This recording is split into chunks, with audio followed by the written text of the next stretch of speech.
Welcome back, Giants fans. A big trade happened yesterday in the division when the Washington Redskins acquired Case Keenum from the Denver Broncos.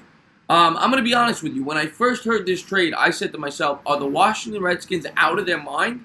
Case Keenum, of course, signed a big contract last year for 2 years, $36 million. Now, 2 years ago, Keenum was very good.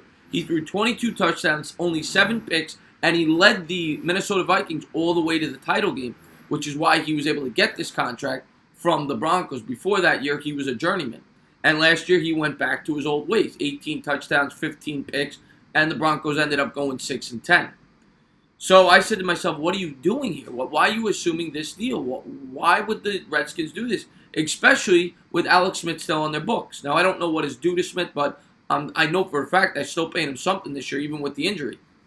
Now, the Redskins certainly had to go out there and get a quarterback. There's no doubt about it, and that's what this does for them. It's a stopgap quarterback, and they probably will not draft a quarterback in this year's draft. I assume that they will go after one in the 2020 draft, even if Smith is back. But what I love about this deal from the Redskins, when I broke it down, they didn't give up anything.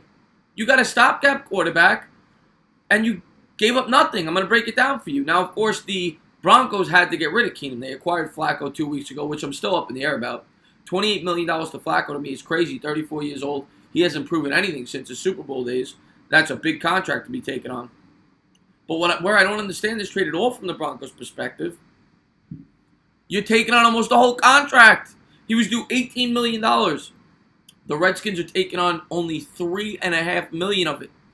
And they basically swapped draft picks. The Redskins gave up the 6th-round draft pick for the Broncos' 7th round, which is basically the same thing. I mean, when you get into the later rounds, how many successful 6th to 7th round picks are there? Let's be real. So the Broncos basically accomplished nothing. They still have almost $45 million on their books at the quarterback position this year. So could they go out and get a Drew Lock if they want? Maybe, I guess, but it just seems counterproductive to me for the Denver Broncos. I would have rather gotten nothing back and gotten rid of the contract or gotten rid of most of it. So the Redskins get a steal here, in my opinion. And from a Giants fan's perspective, what this accomplishes is if Rosen becomes available. Now, we've all heard the rumors that they're going to go out there and get Kyler Murray. If they do that, they will have to trade Rosen. The market just thinned out because there's no way the Redskins, in my opinion, are going to acquire Rosen via trade now. I mean, you just added another quarterback to your roster. I guess it's possible. But in my opinion, it's down to 4 teams, and that's the Patriots, the Giants, the Dolphins, and the Bengals. Now, there could be a surprise team. Maybe the Saints get interested. But the Saints don't have a first-round pick, but I don't think it's going to cost a first-round pick at this point.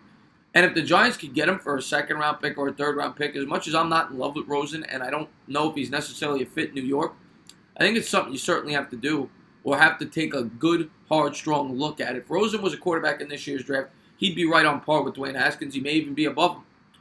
Going into last year's draft, Rosen was thought by many to be the best quarterback in a very quarterback-rich draft.